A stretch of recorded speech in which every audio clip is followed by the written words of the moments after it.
Hello and welcome to the Approach Angle Podcast, a pitcherless podcast dedicated to teaching you all things baseball analytics. I'm your host, Nate Schwartz, joined by Director of Analytics, Kyle Bland. Kyle, how's it going? It's going great. Had a great weekend. How you doing, Nate?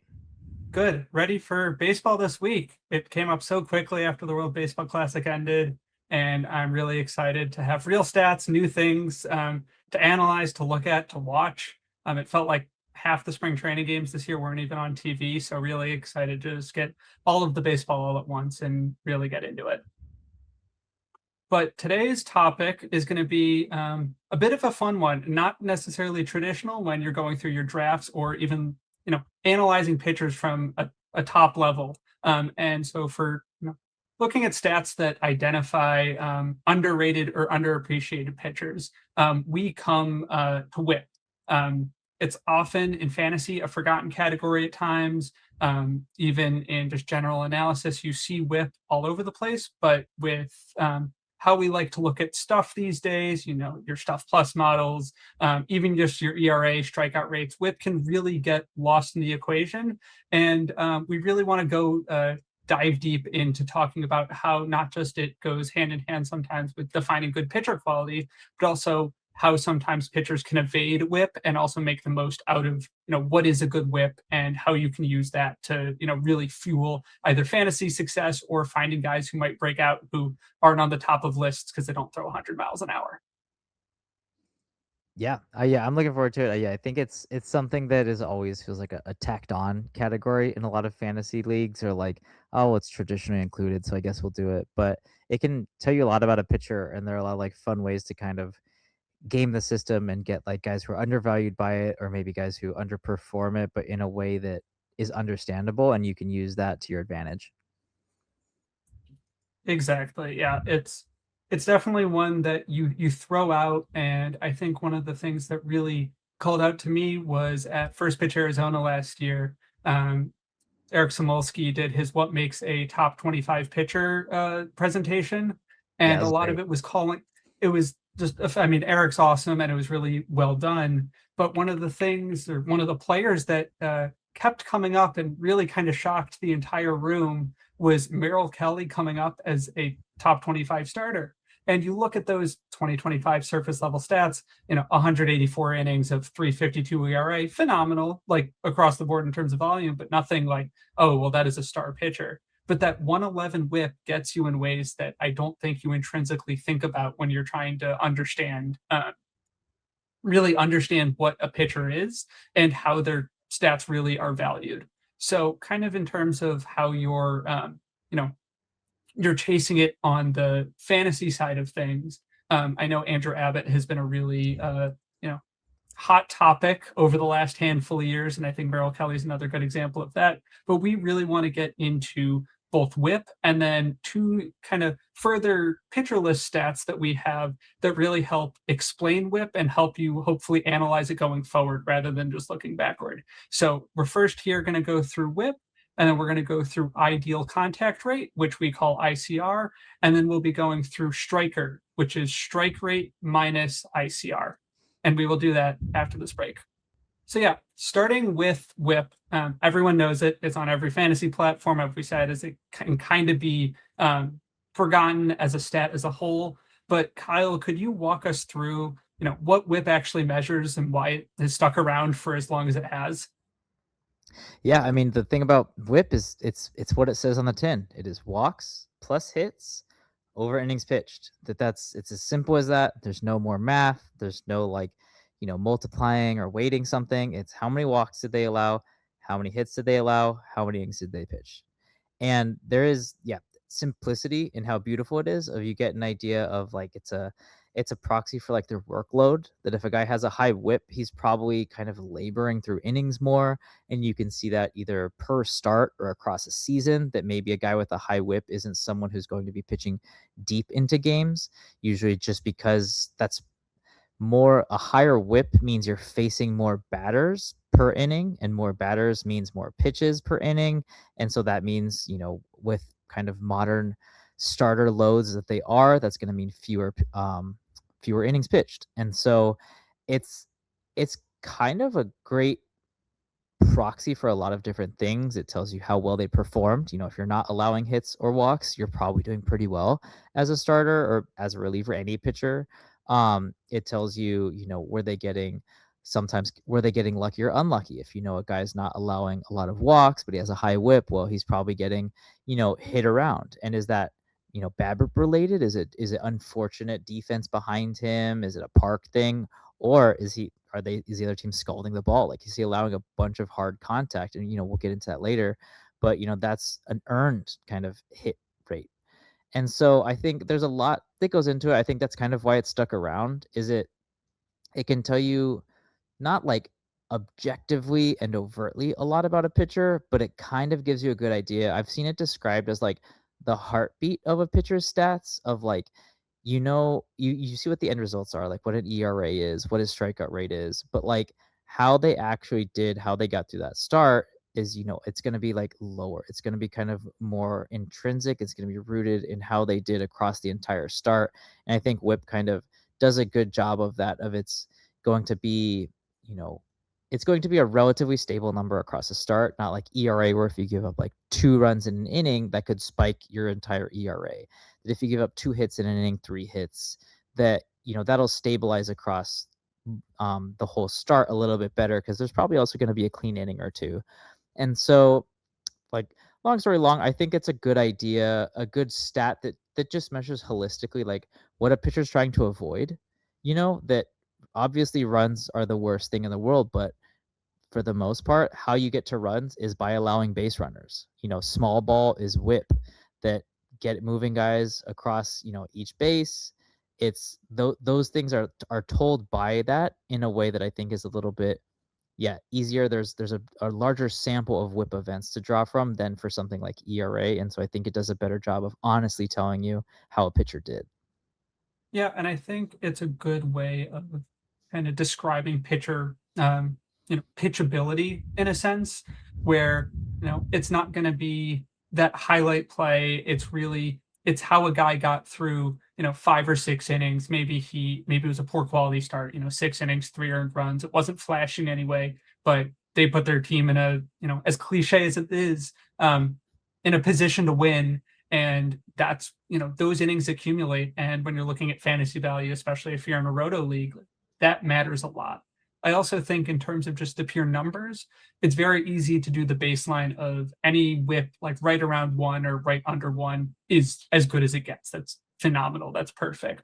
But Yeah. when you look kind of beyond that, it's definitely harder to recognize, because it's a small gap of, what is good between what is average and bad. Like if you are just looking at qualified pitchers from last year, there are 52 qualified pitchers on the Fangraph leaderboard, and you sort by highest whip, you're looking at a 1.4. So you're not going to see any of these like comically high numbers that stand out in any way. It's more that you have to kind of look a little bit deeper, and because ERA has such a stronger skew, I think a lot of people, can jump to that for more surface level results.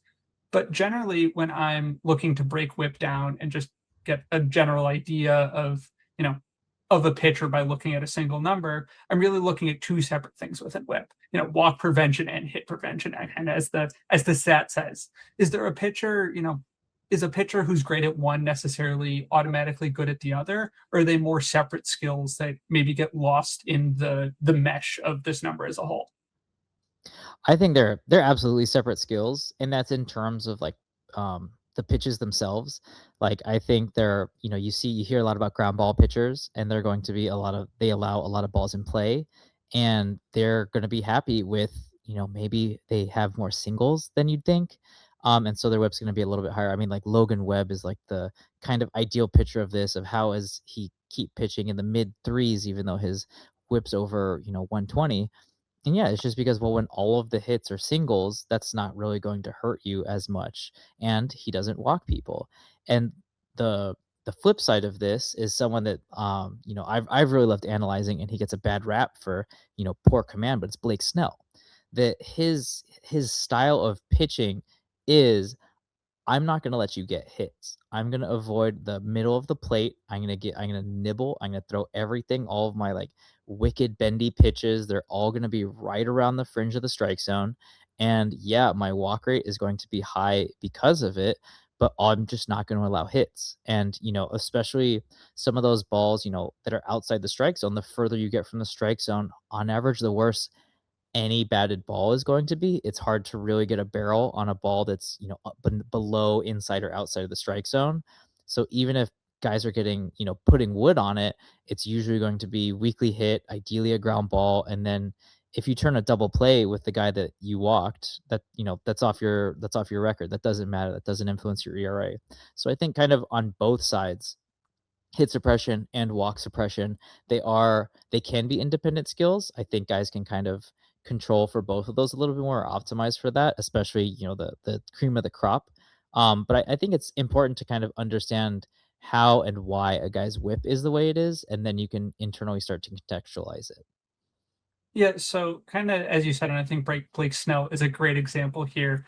We know that pitchers have way more control over walks than they do hits. The intrusive thought of a pitcher on an 0-2 count is to unleash a fastball as hard as they can, and maybe it's a foot high, and then they do it again and again and again, and that ends up in a walk. Like, you have the control, whereas you need the batter to actually do something, and you then also have to deal with the defense that's behind you, and that can really affect how a whip ends up culminating. We definitely have seen that with Logan Webb, where as the defenses behind him have fluctuated, we do see that it kind of comes and goes. So is whip really a full kind of pitcher skill stat, or is it partly telling me, what else is around the pitcher and, who else is on the team?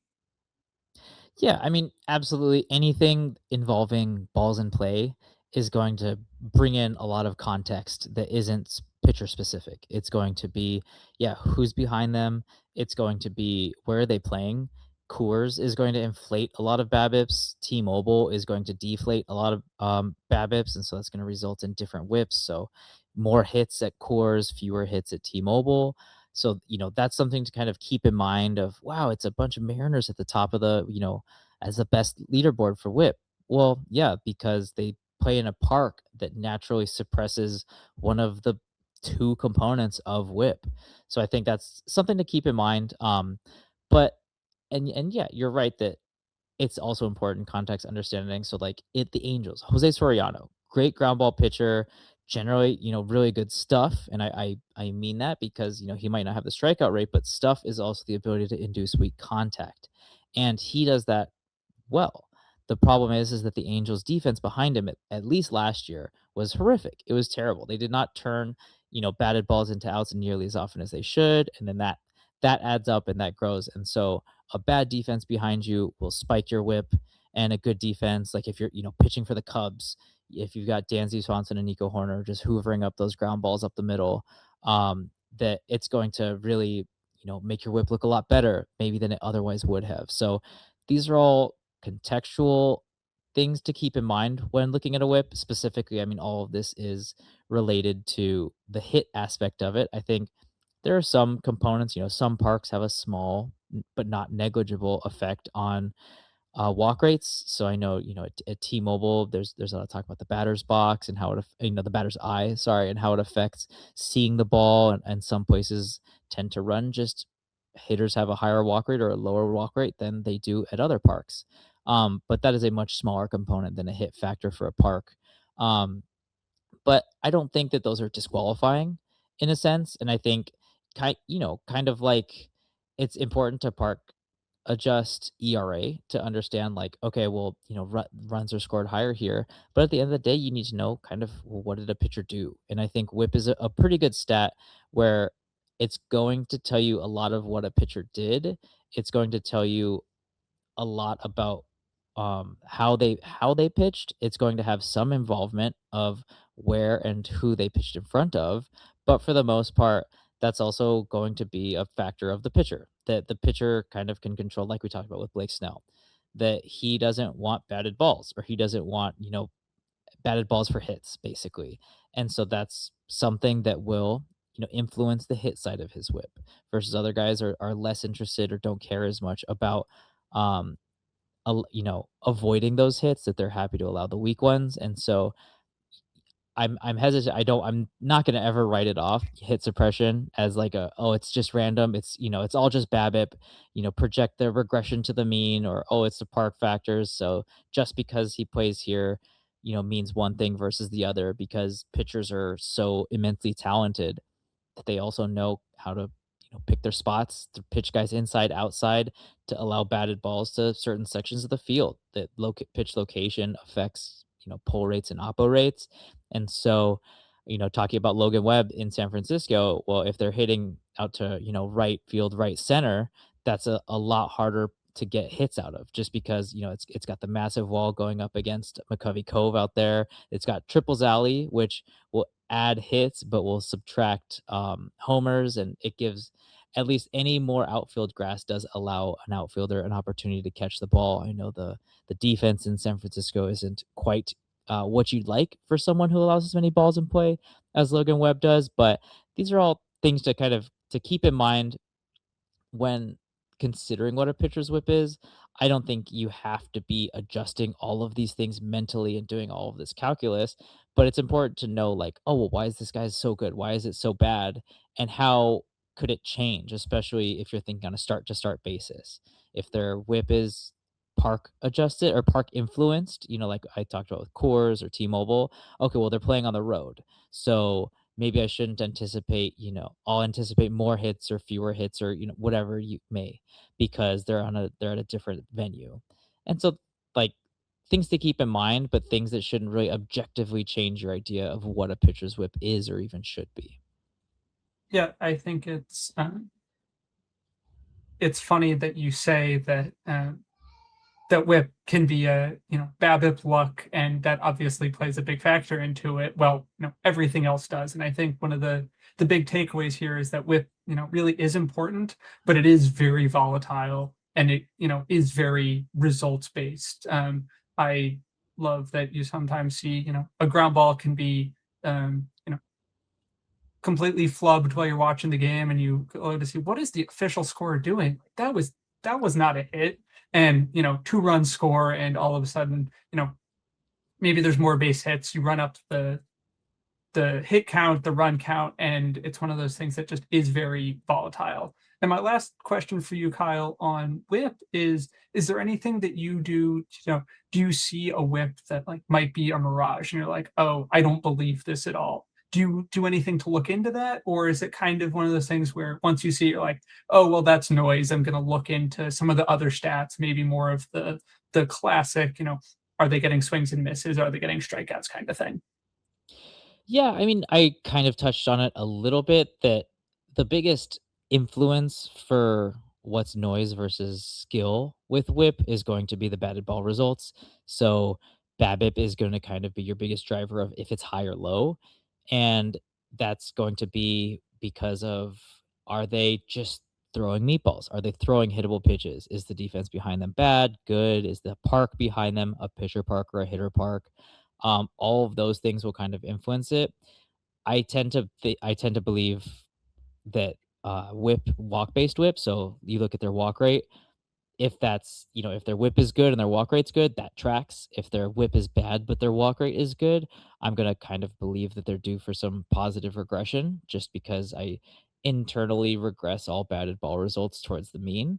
And if I'm really feeling frisky, I might look and see, like, okay, well, their BABIP's a little lower than I would expect, but is it because they're a fly ball pitcher? Is it because, they have really good stuff and that's not showing up in their strikeout rate? That's showing up in allowing weakly hit batted balls. And as we'll get into later, what's their hard hit rate? So pitchers control a lot of where, like, the location of a batted ball, so vertically, so the launch angle of it.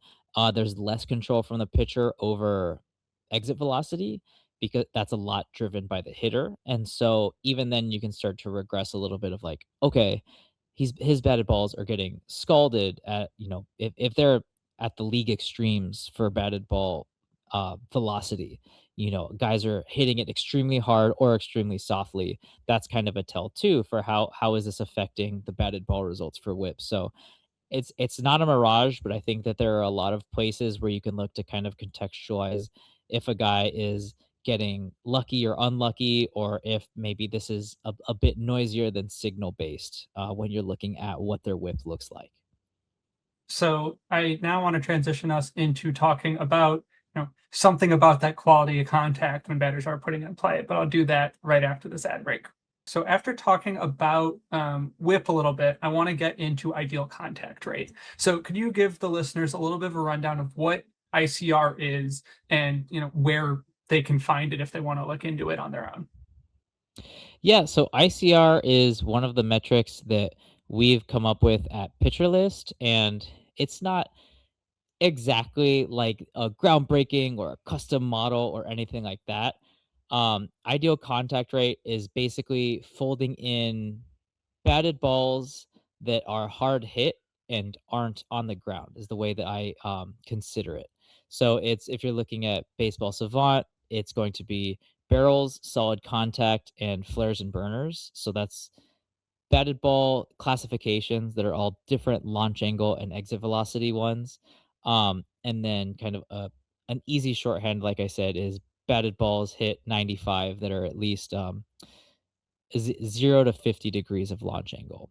And that includes the vast majority of batted balls that fall for hits.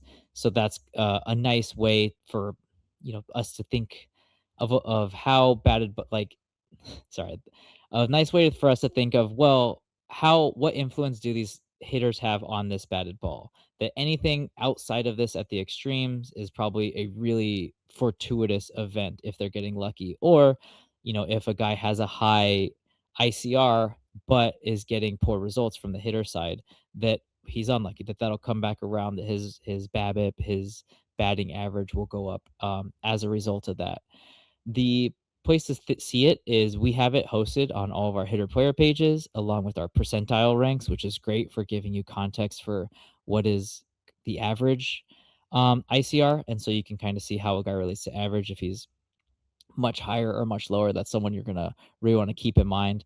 That your usual suspects are gonna kind of be at the top of the list for ICR. Aaron Judge is consistently a league leader. Jordan Alvarez always scalds the ball. That these are guys that hitting balls at good angles at a high exit velo, and then you're going to get guys at the bottom end. You're more kind of slap hitters, guys like a Luis Arias is going to be unfortunate at the bottom just because he's not really getting those 95-mile-an-hour batted balls that we're looking for. And that's going to be just a quick per batted ball measure of batted ball quality, batted ball contact, damage on contact for these hitters.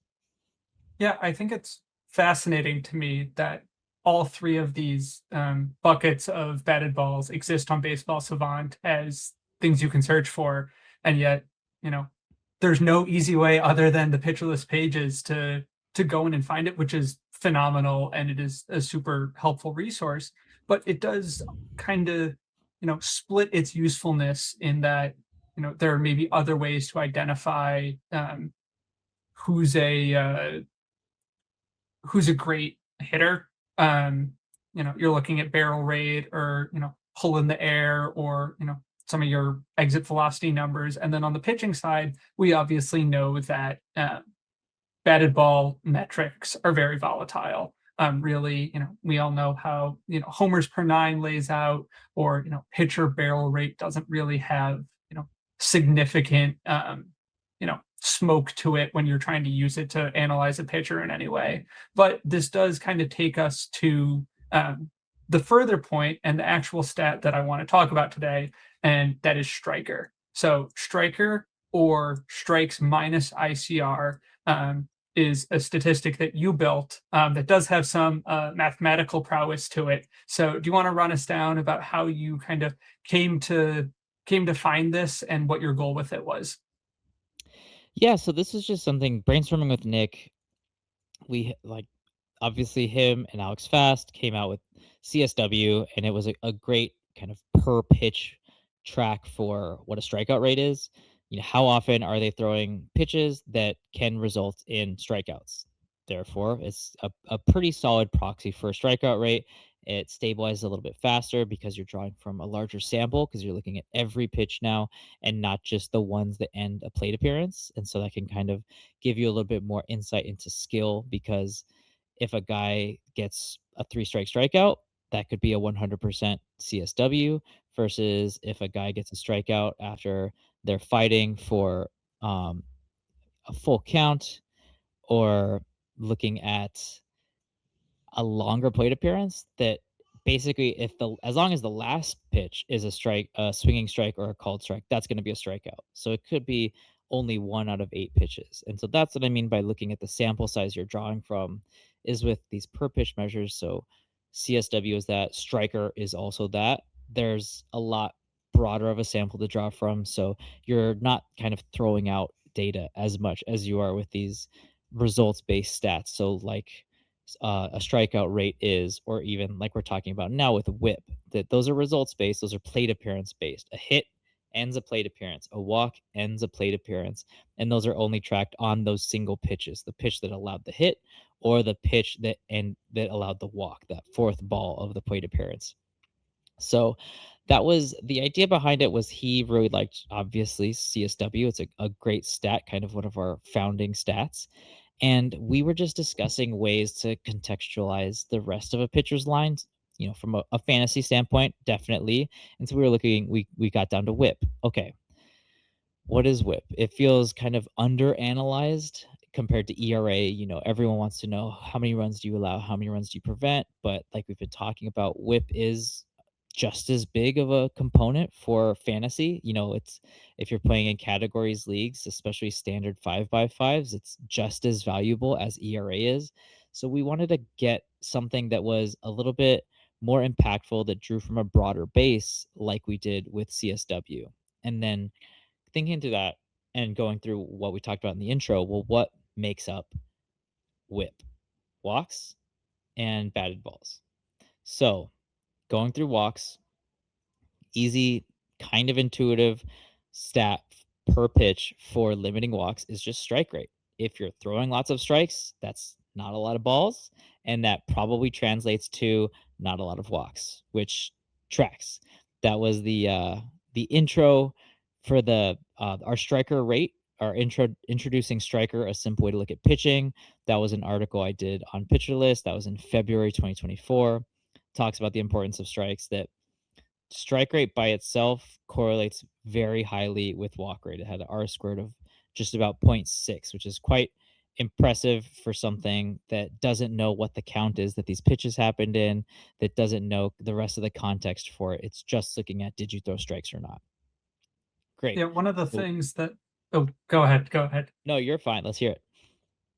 Yeah, one of the things that I love about all of the things that you have gone on to create, and I know that kind of is housed in the pitcher list in the scope of stats, is looking at every pitch and every, at bat holistically. There are no results based stats that, you know, really miss there were 7 pitches in the at bat that don't matter. We're just looking at the 8th one that was put in play or was the strikeout or anything like that. Whether it's process plus, which obviously looks at a lot of decision value things that you miss on just swing based stats, or this that is covering whip in a way that I don't think we've ever really seen whip covered before.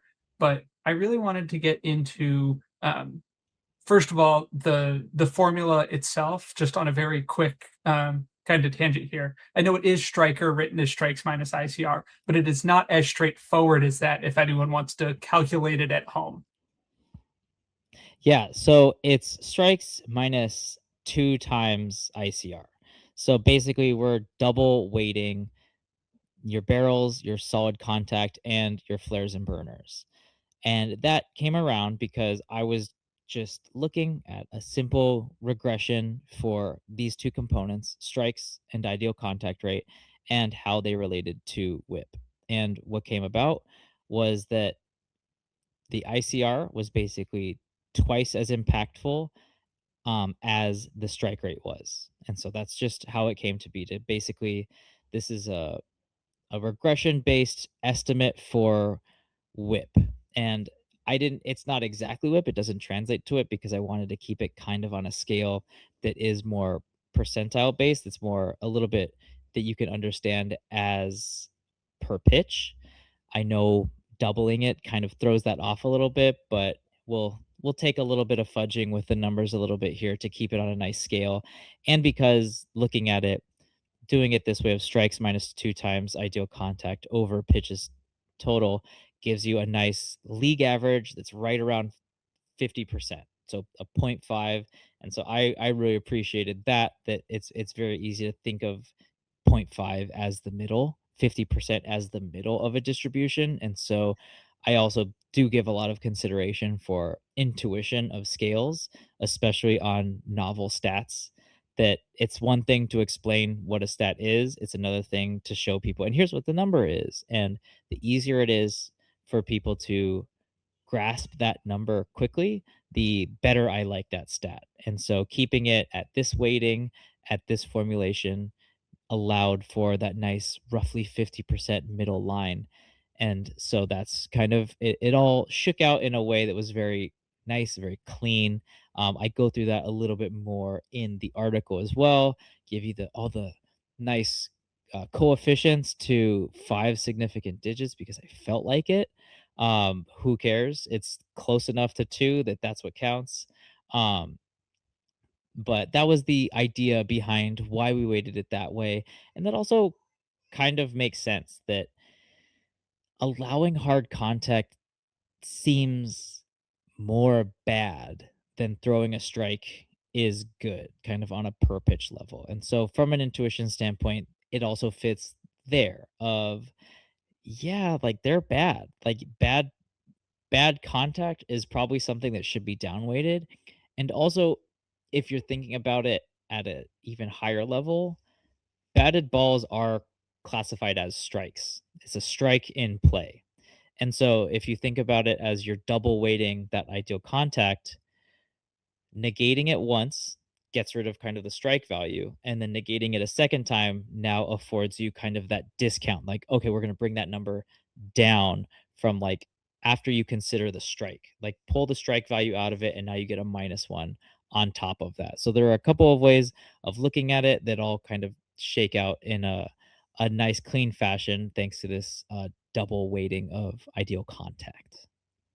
Yeah, so around so kind of as you said, 50% is the average, which is very nice to have. And if anyone wants to, read the article, that'll be linked in the description of this episode. But I kind of want to just run through the benchmarks real quick. So anything really around like 54% and above is going to be that really elite tier. And then anything under 47% or lower is going to be, what you might consider poor. I think it's pretty kind of like whip in a way where the numbers are all pretty smushed together and it's hard to get really to the extremes. Having the percentile rank on the pitcherless player page is really, really insightful in making sure that you can contextualize that quickly, know what it means. Because I think we've all, at least in terms of whip, you see a 1.2 whip and you just kind of, like, I have no idea. Like, that's not part of my analysis for whatever way. So being able to use that, I think, is very important. But within the benchmarks and when you're looking at stats, if you pull up a pitcher and you see that one might be at like 54% and one might be at 52% striker, is that a meaningful difference? Is that something that you're paying attention to, or is it really kind of the ends kind of helping explain something that you might not be seeing in the other pitch data? Yeah, I mean, the distribution is fairly normal. So I think that are like notable distinctions to be made in each of these kind of like 1%, 2%, 3% changes away from what that league average, that league median rate is. Just because, it seems kind of small doesn't mean that they're impactful of oh, he's only 1% better. Well, that 1% is a lot. That if I told you a guy had a 230 average versus a 220 average, that's only 1% of at bats, but that's a pretty notable difference in the amount of hits they get, how they impact your fantasy team, all that kind of stuff. So there are things like that of it. It seems small on the magnitude of it, but it also allows us to kind of give the same amount of context to it. So I'm not too concerned about that. If I could always blow it out, and then it's like, oh, is a 50 is average, and so he was a 51. That actually, that feels a little bit bigger than 51 versus 51% or 0.51 versus point 0.5. But I think when you look at these stats, it's important to like just know that context. You can always kind of scale it after the fact, but it's just important. Like the scaling is what it is, and it's it's also just now. Well, if he adds this 1% to his strike rate, that well his striker is going to go up by 1%, or if he's allowing more hard contact, his striker is going to go down by 1% or 2%. And so from understanding changes in the magnitude of it, I think that understanding how those changes happen is more important than like maybe the understanding of what's good versus what's bad. That why the striker changed and you can immediately grasp that versus, oh, well, 50, I keep saying 51-50, but like that doesn't seem that big. But it is that if a guy's throwing notably more strikes or allowing notably more batted balls, and especially over the course of a season, your average qualified pitcher is going to throw at least 1,500 pitches. If you're looking at, it's about 16 pitches per inning. So that's a guy who throws 100 innings, that's 1,600 pitches. And so 1% doesn't seem like a lot until you look at that. And then that's 16 pitches. Like that's 16 more strikes he threw, or 16 fewer ideal contact rate, is even more notable. That there's at the scales you're looking at, especially kind of once you get to the season, and we'll talk about how it relates, season to season, or how when it gets stable, that, it might not be, there's a little bit of noise to it at the per start level where guys are throwing kind of, it feels like at most 100 pitches, that like, oh, well, he had one more strike or one less strike. Like, yeah, that seems kind of negligible, but like this isn't necessarily a stat that's designed to work in that small of a sample size. It's designed to be more of a provide better context for how they've been pitching across an entire season or a season to date, but definitely like a broader sample of pitches. And so those like kind of seemingly small percentile differences do really stack up as the season goes along.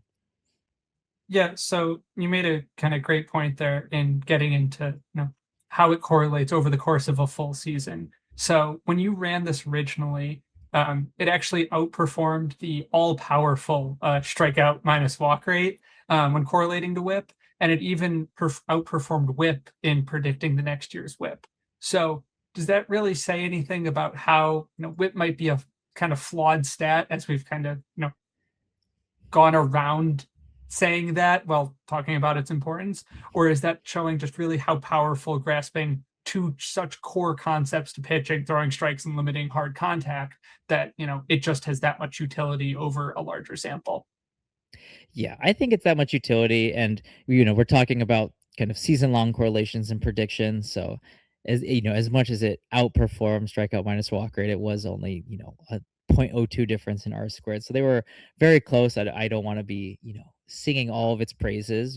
A win is a win. I'll take it, but I think you hit the nail on the head there. Utility, that it is very helpful to understand a guy's performance in a way that strikeout minus walk rate isn't designed to do that. But it's also like you can talk yourself into why that might predict whip very well. That if a guy's getting a lot of strikeouts, that's not a lot of hits, and if he's not getting a lot of walks, well, that's not a lot of walks. And so there's kind of your two components spoken for, and that's also a stat that's on that more granular scale of, that's a per plate appearance stat. And so in any inning, you're going to get at least three plate appearances, probably more. And so you're not kind of throwing away the context of those other plate appearances that you're caring about. Well, what was each one? Were they laboring through it, rather than like, oh, well, this is just the end of the inning. It doesn't matter if you did this against three hitters or versus six hitters. That I think that there's a lot to that too, because like we talked about, whip is in some senses an efficiency stat, that it lets you know, is a guy kind of laboring through an outing or not, and doing things on a per plate appearance level allows you to understand that, like, well, he allowed a lot of hits, and so that's going to be more plate appearances, and that's going to bring down something like a strikeout minus walk rate. So I think there's a lot of kind of nuances to understand about what both of those stats are doing and how we can read them. I think I'm very loath to say like, oh, this is the one stat that does this thing the best, or this is, this is the stat you should look at. I mean, strikeout minus walk rate, if you really care, pretty much is that. But like, if you're thinking about a guy's whip, looking at striker is going to be great. Looking at strikeout minus walk rate is going to be great. But if you look at both of them, then you can kind of get context for, well, guys who are good at both of these things are probably going to be good at whip or really good at whip. And you can start to kind of understand in the inverse too, that you can start to nail like, okay, maybe this pitcher doesn't get a good strikeout rate, but his striker was very good. So he might get a better whip than I think, even considering his poor strikeout results. And so I think there's a lot of ways to use these two stats in tandem. And this is kind of my broader perspective of using multiple stats to get an idea of what a pitcher's like, what their skills are, and then how you can translate that to success at analyzing baseball, and specifically at understanding kind of fantasy success as it relates today to whip. And the predicting itself, I think that I'm happy to see that. I'm not kind of surprised by that. That feels like another sample size thing of, if you're looking at 1,600 up to 3,000 observations that you're measuring for striker in individual pitches thrown that season, versus something like whip, where at the high end guys have 200 innings to draw from, that there's going to be, it's going to have a lot less noise in when you're measuring across that large of a sample, or at least comparing with that as your denominator versus a much smaller sample with whip. And God help you if you're looking at things like, I know in the measure in the article, I went all the way down to 30 innings pitched for both seasons, just to kind of illustrate that the strength of this is in looking at smaller samples, that when you're looking at guys who are 100 innings or fewer, utilizing all pitches thrown is a benefit that you really can't afford to be throwing out that additional data points, the additional context that those have, versus something like whip, which again in the numerator is throwing away anything that doesn't end that at bat, and the denominator is throwing anything that doesn't relate to, that isn't an out. That if you're allowing walks, you're allowing hits, that like those don't affect the denominator at all. And but even though, maybe they should, to give you an idea of if a guy is good or bad, like that's kind of an inherent measurement for that. So it it tracks. I'm glad that these things kind of line up. Of, I designed a stat to, correlate and predict whip, and it did a pretty good job of doing those, better than some of the other mainline stats that we could compare it to. So I'm quite pleased with that. But I'm not going to say this is the end all be all. Again, come the pitcher list. We have all of these things on our player pages. You can look at them. You can see how they relate to league averages, and you can, read all of our amazing writers articles on it that do utilize these stats, that you can read our fantasy analysis that takes into account like, oh, well, this guy's strikers, really good, so maybe he's a little bit of a buy low, or maybe he's over his skis a little bit, and maybe you should sell while the going's good. That I think having all of these stats readily available, and um, astute writers that know how to utilize them and how to do the things I'm talking about, of understanding the nuances of when one is good, when one is bad, how to kind of thread the needle, read that difference, and utilize that in a way that allows you to be the best baseball watcher and fantasy player that you can be. Yeah, it'll be definitely useful once we have games coming up in the first week or so, while everyone's kind of anxiously waiting to find, meaning out of something, because we all know how quickly baseball stats as a whole stabilize. This one might do it more than most, and I think one of the great things is finding that guy, 2 weeks early before all the other analysts start writing about him, or your other, fantasy managers start to pick up on it. You're like, oh, this guy, I already rostered this guy, and he's going to be a great ratios play, even though no one was expecting him. But I do want to transition into kind of applying this and looking at some players, and I will do that right after this break. We are back. So just to wrap up here, I want to get into actually applying this. So looking at some notable names, with better 2025 strikers than their PLV projected whip for the upcoming 2026 season. So for pitchers with at least 100 projected innings this year, so guys who are really, seem to have the starter role, or at least Kyle has projected to have a starter role. Some of the names at the top of this list include Adrian Hauser, Landon Roop, Cade Cavalli, Mick Abel, Parker Messick, Braxton Ashcraft, Seth Lugo, and Jose Soriano. Is there anyone here who's immediately calling out to you as, oh, that's a discrepancy I kind of want to buy into? Or are these names that, you were flagging for regression and are kind of more steering clear of?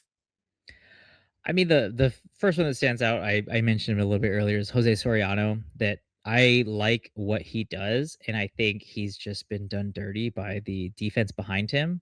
I am hesitant to project defensive stats kind of one to one from one year to another. I think there's a lot of noise to that, especially, the Angels are a team that will kind of mix and match and move a lot of players around. Whether it's because they just drafted a guy and now they have to promote him straight to the majors or not. But I think he's a guy where I would buy in maybe a little bit more than that whip projection implies, just because I think there is a component of he's trying to do this, and I think there's going to be positive regression in the defense behind him, and so I might buy in a little bit more. Another one that really stands out on this list is Mick Abel. Uh, he's been kind of a spring training darling. I know we've been posting out our pitcher cards this spring training at Pitcher List.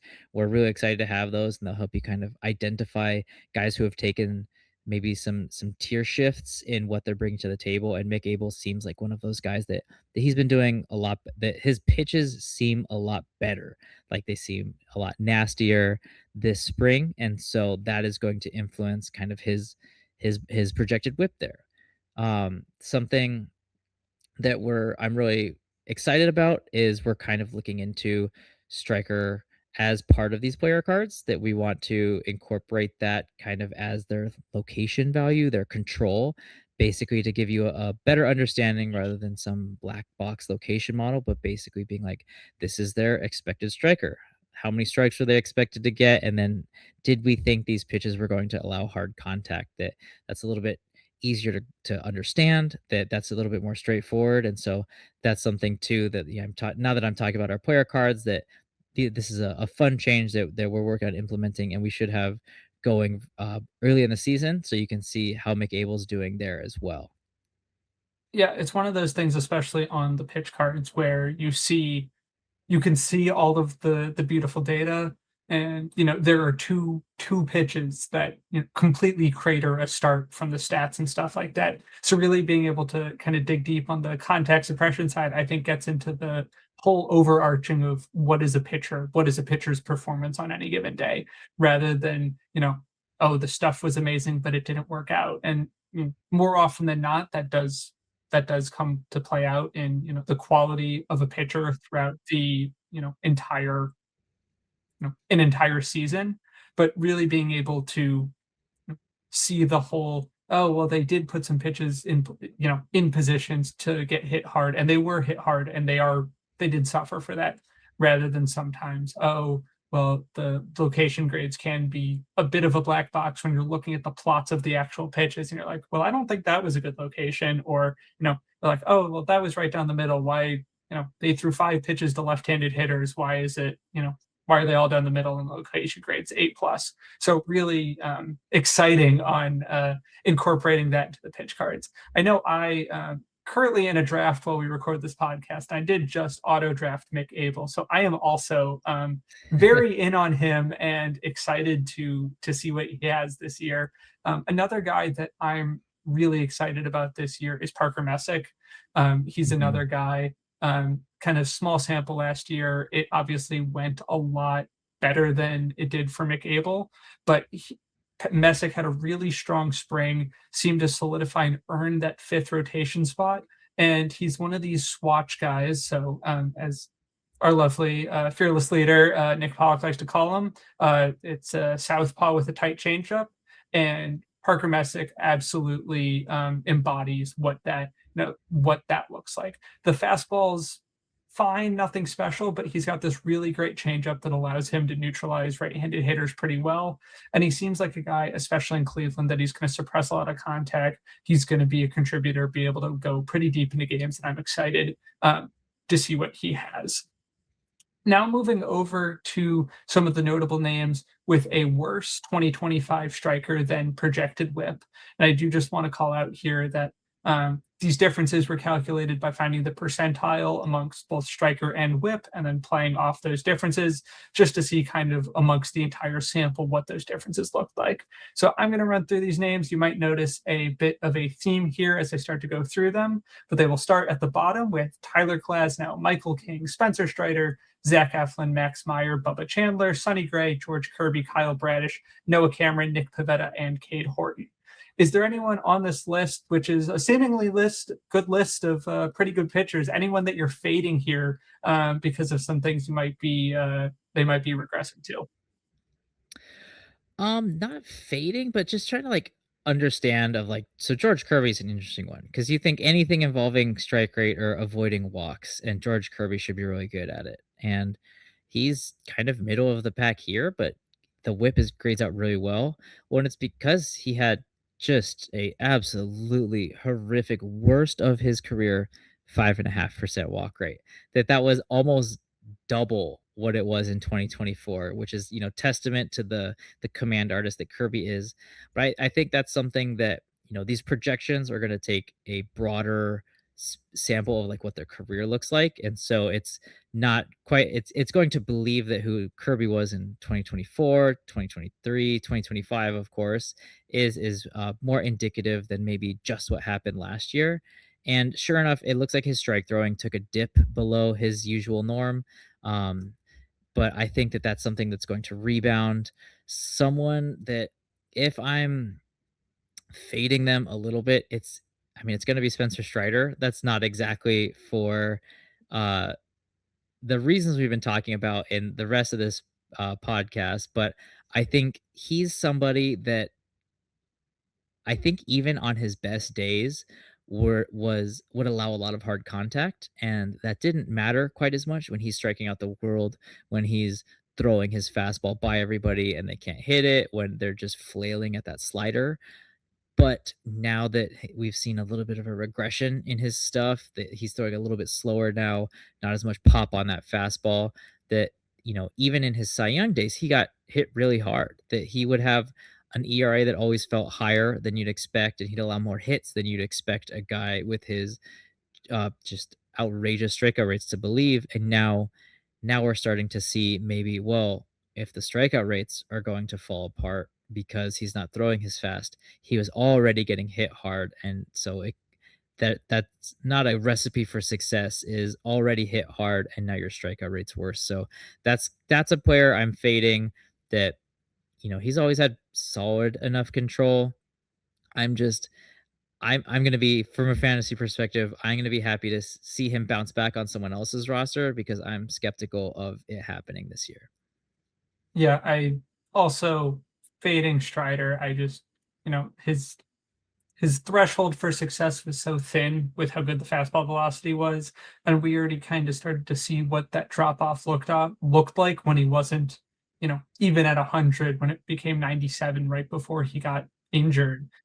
You saw that he really started to fade a little bit, and obviously coming out even more and more, ticks below what we expect, make it really hard for a guy to find the command necessary to make it all work.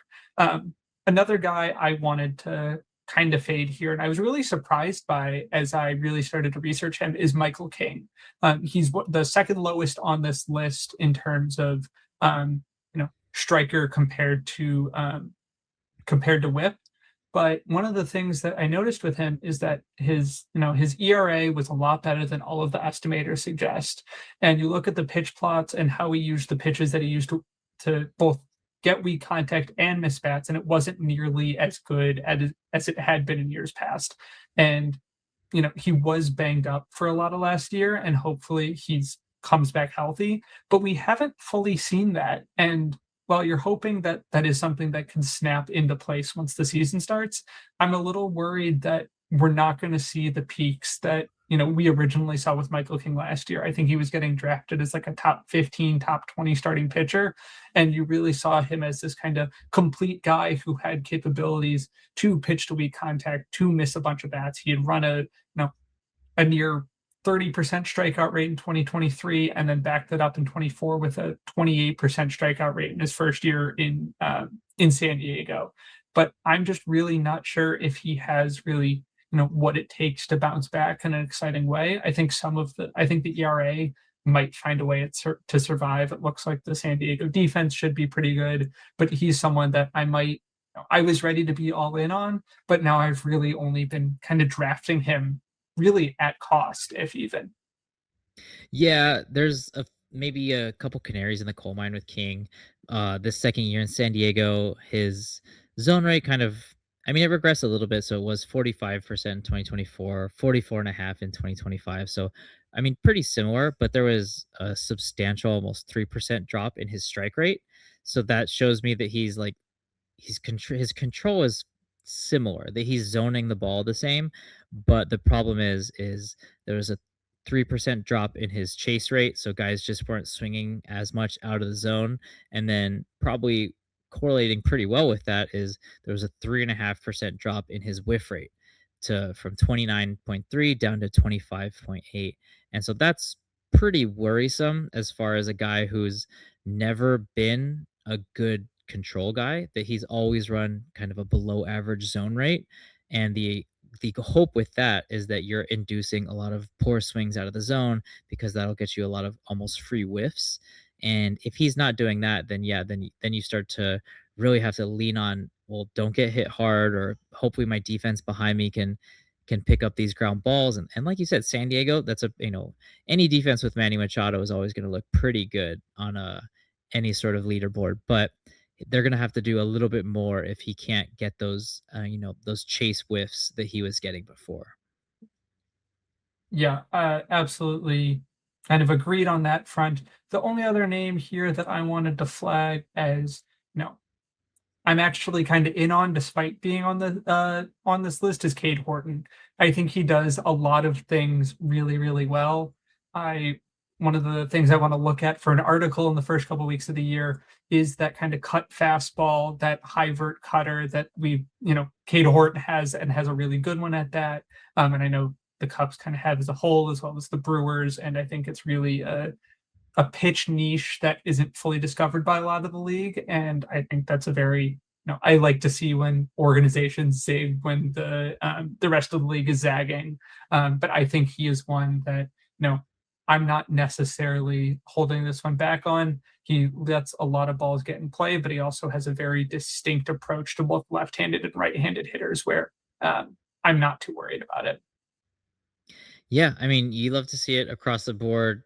He's zoning the ball above average. He's almost 70th percentile just in hitting the zone. And on top of that, he's getting above average chase rates, above average whiff rates. So you start to stack up a lot of things in his favor of, well, he's throwing hittable pitches, not hittable pitches. He's throwing pitches for strikes, and is also inducing a lot of strikes that are going to kind of be free to him. One of the things I'm a little concerned about is he fared really poorly by our mistake rate metric, which is basically using the modeled value of a pitch. If a guy is throwing a lot of poor quality pitches in the zone, those are considered mistakes. And so he did pretty poorly by that, which tells me that he might be using his worst pitches in the zone maybe a little bit too much, or he's throwing them. And just going through right now, his best pitch is the four seamer. Like you said, it's a very fun kind of super cut four seam fastball, basically a cutter, probably to most other teams. But I'm looking through all of his other pitches: the sweeper, changeup, curveball, sinker. All of them are at best 50th percentile in middle location. So just getting located just right down Main Street, right in the heart of the zone. Especially the sweeper, he was dropping it in. That's in like the bottom third of the league in getting middle. And if you're going to be dropping pitches like that in the heart of the plate, that's not going to grade well for you. And so I would I would hope to see a little bit of positive regression in that from him. I mean, he's a super young pitcher. Maybe he'll start to, work toward the black a little bit more in the zone. But that's just something to keep in mind. That's something too that will be captured pretty well by our striker metric, because if he's still leaving a lot of pitches over the heart of the plate, they're going to get smacked around a bit. So, that'll be a good way to fact check how his whip is doing, how his ERA is doing early in the season. Yeah, as a Cardinal fan, maybe I'm not rooting for the biggest breakout for Cade Horton, but I like a lot of things that he does, and I have him rostered in a decent amount of fantasy leagues. So, a win-win for me. But yeah, that really kind of will do it here. Kyle, where can listeners find your work and find you on socials? Yeah, so you can find all of my work at Pitcher List. I put out a lot of our kind of technical explainer articles when we have new stats coming out. We're always working on some behind the scenes. I know our big push this offseason was getting these player cards out. We're really proud of, how they turned out and how they look, to give you a kind of a one-stop at a glance analysis for what a pitcher did that day. And we're going to be branching those out into longer time frames. So, a span of games or season to date, all that good stuff. And you can find me and you can find those pitch cards on Twitter and on Blue Sky. So I'm at Blandalytics at both locations. Those player cards are at Pitcher List PLV at both locations. So give me a follow. I'm going to be posting some of those, or explaining kind of what we're working on and how it goes into the analysis like that. Yeah, and you can find me at _ Nate Schwartz on Twitter and nschwartz.bsky.app on Blue Sky. But for this episode of the Approach Angle, that'll do it, and we will see you on the next one.